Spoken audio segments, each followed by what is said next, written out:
मैं हूं आकाश नियाजी। गुजरात के इलाका जलापुर जट्टा में एक सीसीडी एहलकार को गोलियां मारकर शहीद कर दिया गया।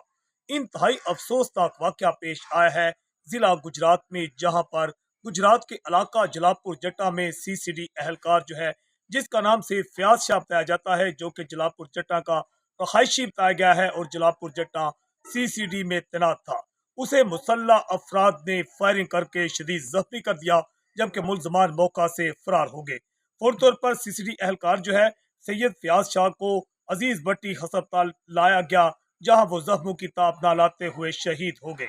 ये खबर जो है जंगल की आग की तरह फैल गई। फौरी तौर पर इसका नोटिस जो है आईजी पंजाब और सीसीडी सरबराह जो है सुहेल जफर चट्ठा ने भी लिया और आरटीओ गुजरांवाला और डीपीओ गुजरात जो है उनकी जानिब से फौरी तौर पर पुलिस अफसरान की टीमें यहाँ पर पहुंची और डीएसपी सीसीडी जो है और एसएचओ सीसीडी महानफरी मौका पर पहुंच गए। पूरे इलाका की नाकाबंदी कर दी गई है।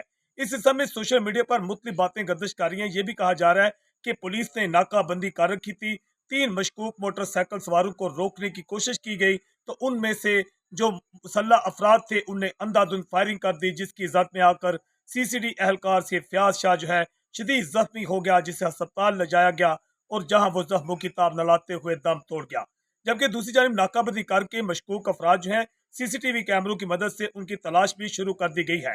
याद रहे कि गुज़श्ता एक माह के दौरान जलापुर जट्टा में सीसीडी ने एक पुलिस मुकाबला किया था, जो कि थाना सदर जलापुर जट्टा के इलाका हंजरा में पेश आया था, जहां पर एक मुजाहिद जो है नामी टारगेट किलर जो है वो मारा गया था। जबकि चंद रोज पहले ही थाना सिटी जलापुर जट्टा के इलाका मोहल्ला बगदादी में एक जो था 302 का मुल्जम और बच्चों से ज्यादती का आदि मुल्जम जो है उसको भी पार कर दिया गया था। जज्बा न्यूज से मैं हूं आकाश नियाज।